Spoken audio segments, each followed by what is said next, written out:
Chad, and since the frozen tundra of Ohio has reared its ugly head again, I thought I'd come down and take you on another musical journey, if you will. And today we're going to learn how to play Don't Stop Believin' from the 1981 album Escape from the band Journey. So let's get started.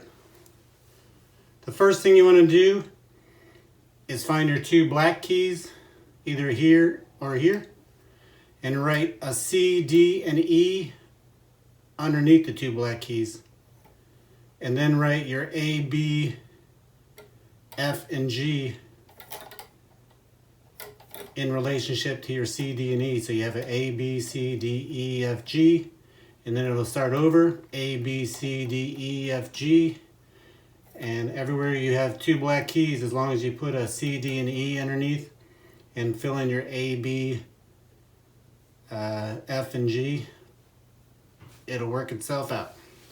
And if you don't want to write on your grandmother's grand piano, which I wouldn't advise, you could just take a screen grab of my keyboard here and print it up and put it above your keyboard. So let's start the lesson. The first thing you want to do is make sure you use your thumb and pinky and find the B octave. The B is the first white key after three black keys. And then you want to go all the way down here and find the next B. And you want to use your pointer finger almost in the middle of those two and find the E. Now this song uses rocking chords, I call them, where you rock the high E and B down and then down to your thumb. And you go back and forth.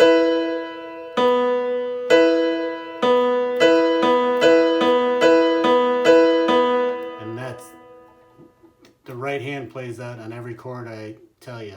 It's going to play that same pattern. So let's get started. We play that 4 times. B, E, and B. Now keep your thumb and pinky where it is and just move this pointer finger up to this first black key on a set of 3 and do the same pattern.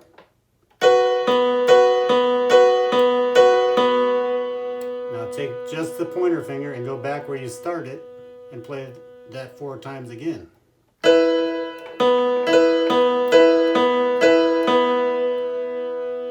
Now slide everything over 1, and so you'll be at now you're going to be at an A, and a C sharp.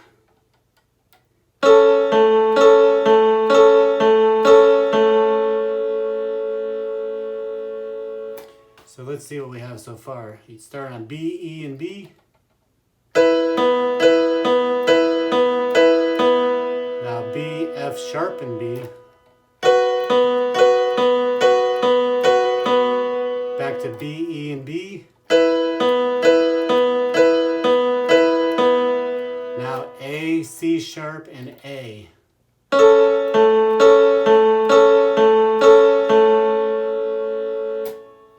And that's the first half of the opening riff. Now the second half of the opening riff is just a little bit different. You still start off on the B, E, and B and play that 4 times. You still go to B, F sharp, and B and play that 4 times. But now it's going to be a little bit different. It's going to be a B, E flat, and B. And then your last chord is the same as before. A, C sharp, and A.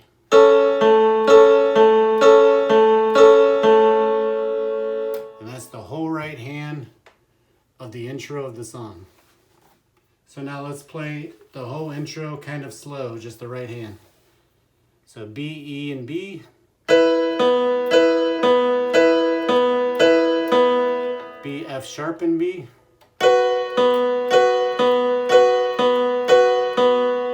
B, E, and B again.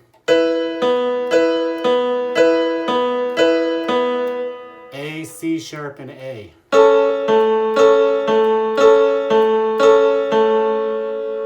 Now the second half of the riff is B, E, and B again.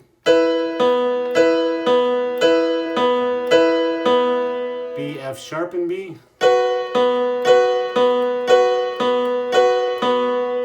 B, E flat and B.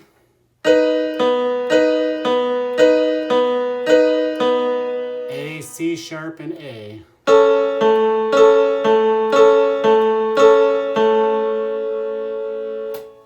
And that's the whole opening riff on your right hand. All right, so now let's learn that famous melody line in the left hand that everybody knows. It's a lot of notes, so instead of just shouting out notes, let's just take it piece by piece.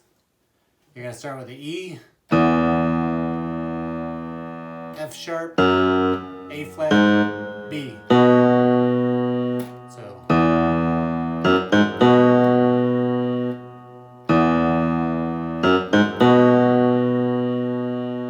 Now C sharp, E flat, C sharp. So let's start from the beginning.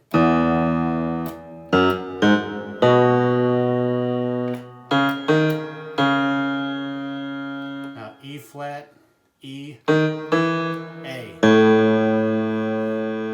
E flat, E. So here's everything we learned so far.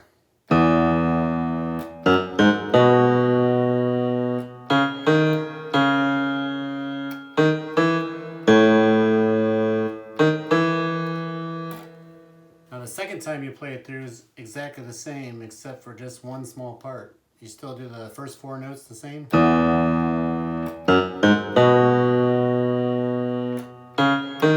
is where it changes. Instead of going back to C sharp, you're going to go to an A flat octave, and then to A, and then E flat, E.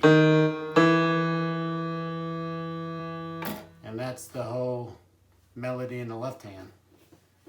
So let's play that slow without me blabbing about it.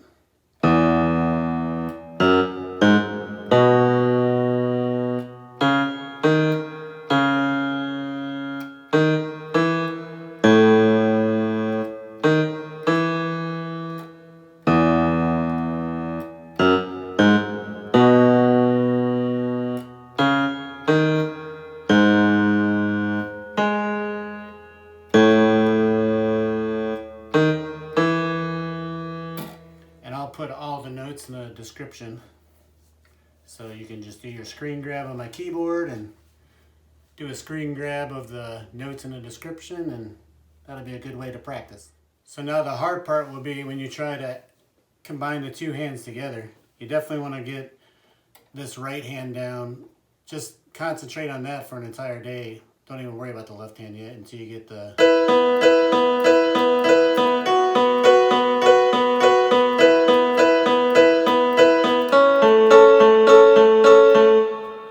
Once you get brave enough, just start adding in little left hand notes a little at a time. The first time, just maybe add one note. It comes in together. And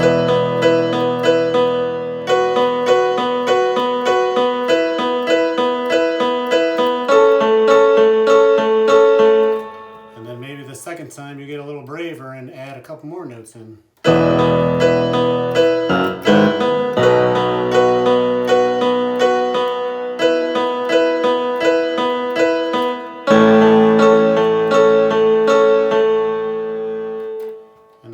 Keep working up to it.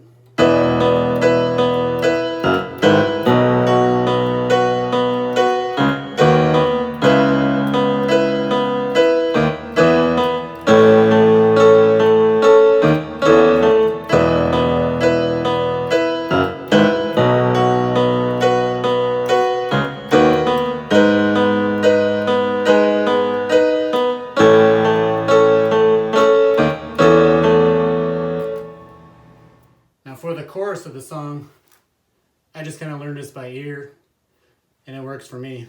And excuse the cheesy 80s effects I use, but like I said, it works for me. I'll play it first and then I'll kind of break it down. It's a lot easier than the intro, a lot less notes.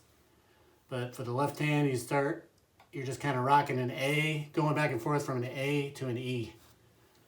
So this is what it sounds like during the chorus when I play it.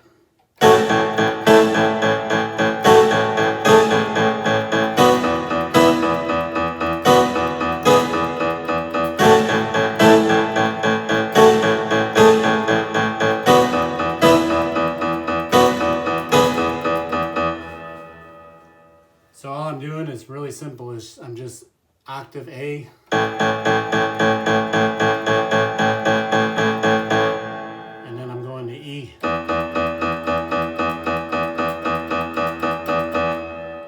A. E.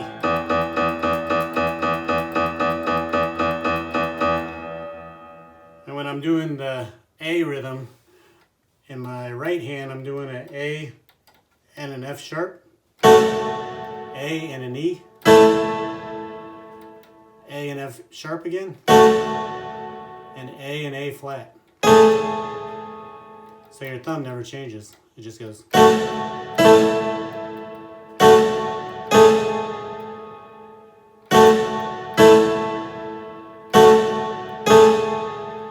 And then when I go to E, my thumb moves over to B, but everything else is the same. It's B and F sharp now.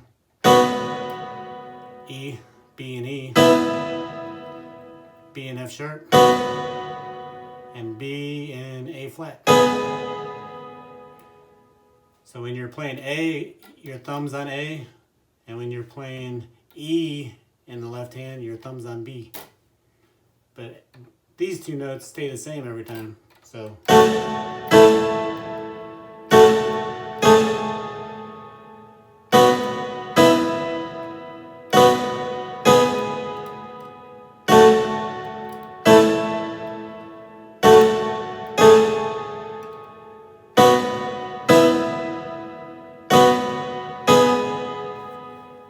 now at the end of the chorus, when Steve Perry holds out the word night, they play a little chord progression to lead back into the main riff, which goes like this. It goes,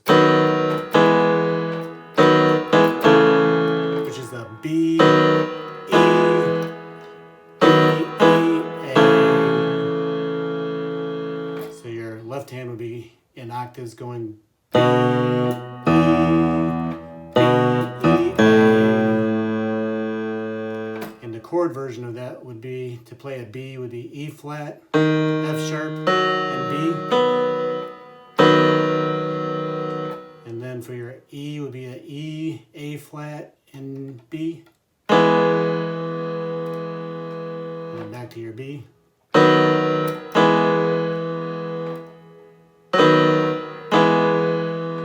then your last chord is a C sharp, E, and A.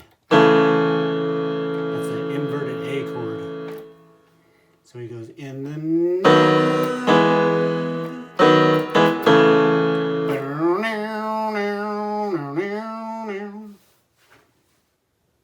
Well, that's how I play all the keyboard parts to Don't Stop Believin' by Journey. I learned a lot of it by ear, so it might not be perfect, but it sounds good to me. If you have any pointers or questions, you can leave it in the comments below. And if you made it this far, I appreciate it. And until next time, we'll see you later. Thanks for watching.